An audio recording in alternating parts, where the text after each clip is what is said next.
Hello, my name is Kent Philpott. This is for Muslims Only, Part 2. Of course, I'm referring to the tragedy in Paris, France yesterday. I have a few things that I'd like to say about that. This is, of course, for Muslims only, one of a number of such videos that will be forthcoming. But others, of course, will be seeing it.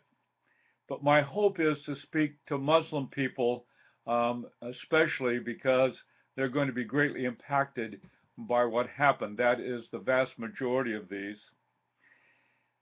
Most Muslims are appalled and horrified at the violence and the murder that took place at the agency of the extremists, which there are plenty of these days.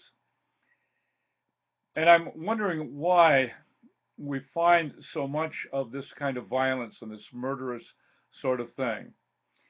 Perhaps it is due to fear.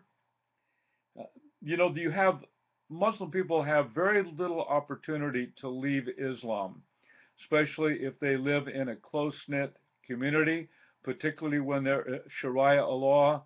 It's dangerous to even voice any kind of doubt, not to mention dissent. And so they're pretty much trapped. And so a lot of people remain because just simply of fear. And that makes me sad for these people. And it also exposes a weakness in Islam. To defend Islam and the Qur'an and Muhammad by acts of violence, murderous acts of violence, in my own mind, displays a kind of weakness that is inherent in Islam. There is strength in free speech.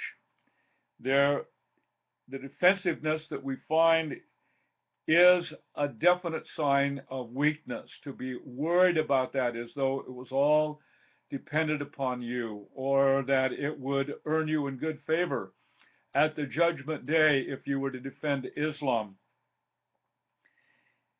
So the weakness results in attempts to intimidate and to punish and to murder.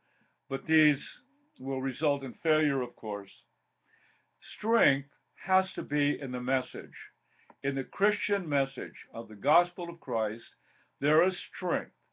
Christians present and proclaim the simple message of who Jesus is and what Jesus did based on the Bible, and in many cases even in the Qur'an, because the Qur'an speaks so very favorably of Jesus or Isa. So the message itself is a strong drawing to both God and the truth. I'm going to close with reciting Romans chapter 1, verse 16.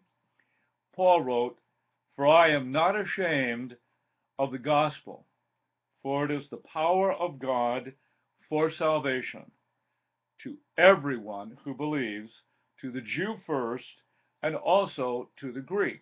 I am among the Greek, and so are Muslims."